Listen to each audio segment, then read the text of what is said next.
Tout de suite, sur France Culture, du lundi au jeudi, une proposition de Perrine Quinvran avec Maryvonne Abolivier, LSD, la série documentaire. Quelques échos du réel, 55 minutes de radio, coups humains, un thème, 4 épisodes, et le documentaire devient feuilleton. Cette semaine, où est passé le parfum des roses ? Une série documentaire de Jean-Baptiste Verreras et Marie-Annick Belot, réalisée par Anne Pérez.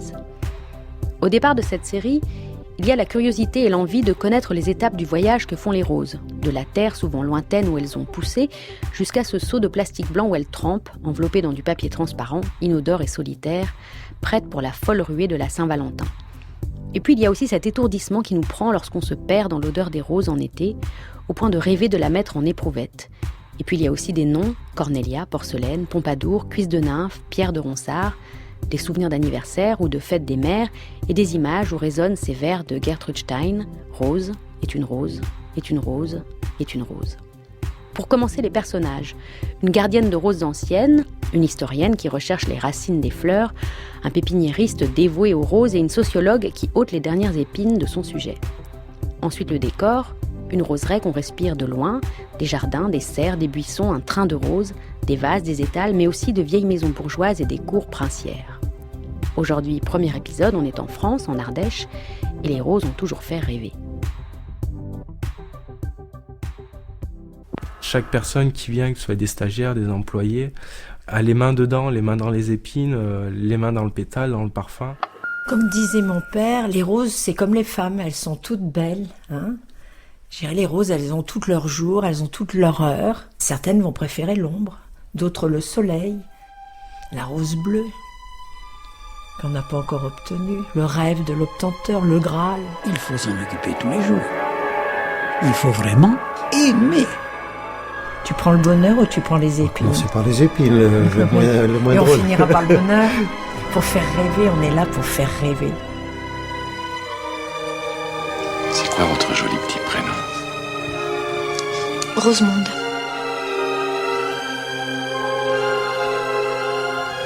De la fleur d'églantier à la rose Pompadour. Histoire d'une passion.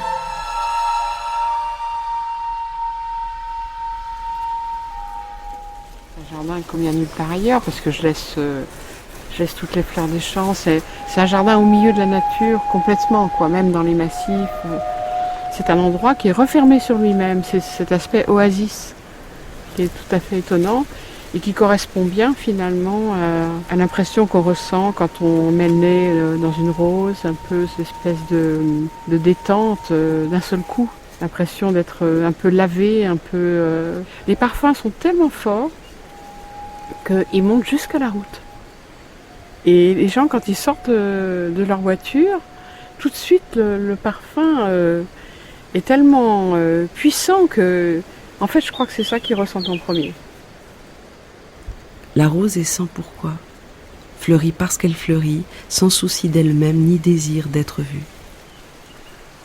Nous sommes à 6 km de l'Argentière, qui est la sous-préfecture de l'Ardèche. Éléonore Cruz, fondatrice de la roseraie de Berthier. En prenant une petite route sinueuse qui monte, qui s'enfile à travers les bois, et il n'y a plus aucune maison. D'un seul coup, on se demande où on va atterrir, où on va. C'est un jardin dont la terre est entièrement recouverte de plantes. Le sol n'est que très très rarement à nu. Et donc ces plantes, c'est un mélange de plantes horticoles que j'ai mis en place et un mélange de plantes sauvages qui viennent de la prairie qui nous environne et qui est très riche en flore, une prairie dans laquelle il y a des orchidées, dans laquelle il y a des œillets, des chartreux, toutes sortes de sauges, des rennes des prés. On peut avoir l'impression que ce jardin n'est pas entretenu. C'est un jardin de roses et de fleurs des champs qui pousse en pleine nature et que j'ai voulu intégrer complètement dans la nature. Beaucoup de gens vont dans la nature pour regarder la nature. Moi, je vais dans la nature pour regarder les gens regarder la nature. Valérie Ce Chancillon, qui m'intéresse, historienne. c'est vraiment au centre de mon travail, c'est le regard qu'on porte sur la nature en général.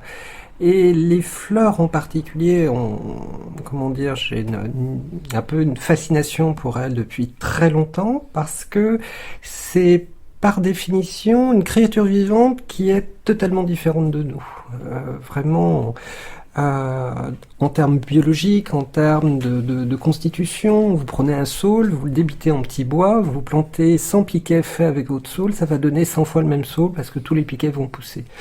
Et ça n'existe pas dans le règne animal, peut-être heureusement, mais en tout cas, c'est quelque chose qui est tout à fait fascinant parce que c'est une organisation, un système biologique totalement différent de ce qu'on peut connaître, ce qu'on peut ressentir, nous, comme animal, en fait.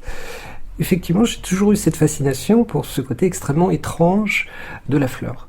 C'est-à-dire que les fleurs que l'on aime, en fait, c'est des fleurs qui sont passées par le génie horticole, qui ont, suivant ce terme extraordinaire de l'horticulture, amélioré les fleurs.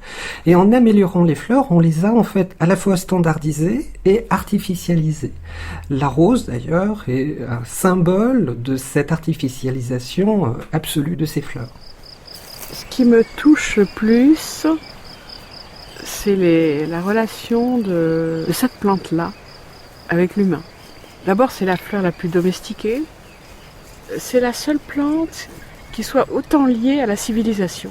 C'est incroyable, je veux dire, c'est surprenant. Depuis les Grecs, les Romains, donc les Grecs s'en servaient pour honorer les vainqueurs, ils jonchaient le sol de roses, ils cultivaient des champs entiers pour les cérémonies. En fait, la rose a une relation avec la vie spirituelle.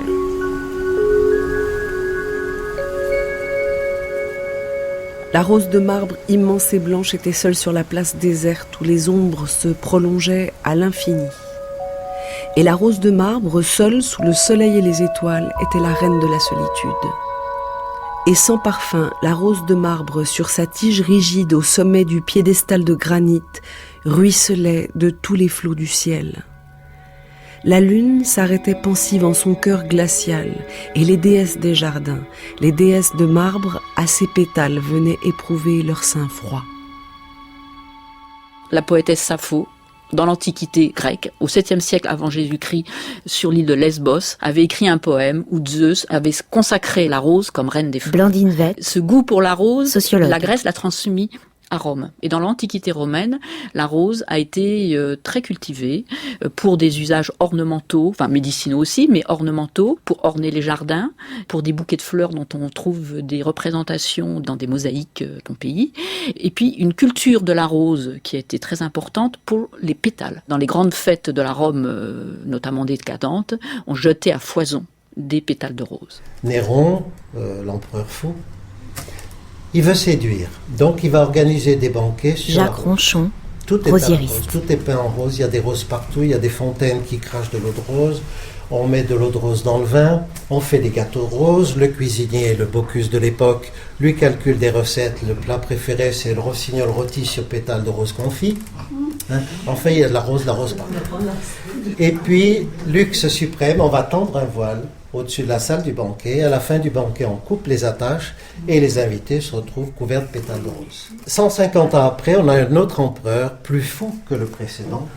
Alors, il faut que je prépare mon panneau. Voilà, merci bien. Merci beaucoup. Qui s'appelle Héliogabale. Et lui, il veut faire mieux que Néron. Et au lieu d'avoir un voile, il va en mettre 3. Et à la fin du banquet, on va lâcher le voile. Et les invités qui sont déjà bien pris par l'alcool, eh bien, certains vont succomber, vont étouffer carrément. C'est des tonnes de pétales de rose qui vont leur tomber dessus, comme on le voit sur ce tableau. Alors en plus, l'histoire nous dit qu'il n'y avait pas d'ouverture, parce qu'il avait du plaisir, on le voit là, à voir périr ses invités. Donc pour que l'odeur soit plus suffocante, il a fait boucher toutes les ouvertures du palais. Voilà, donc on voit les invités qui succombent sous les roses.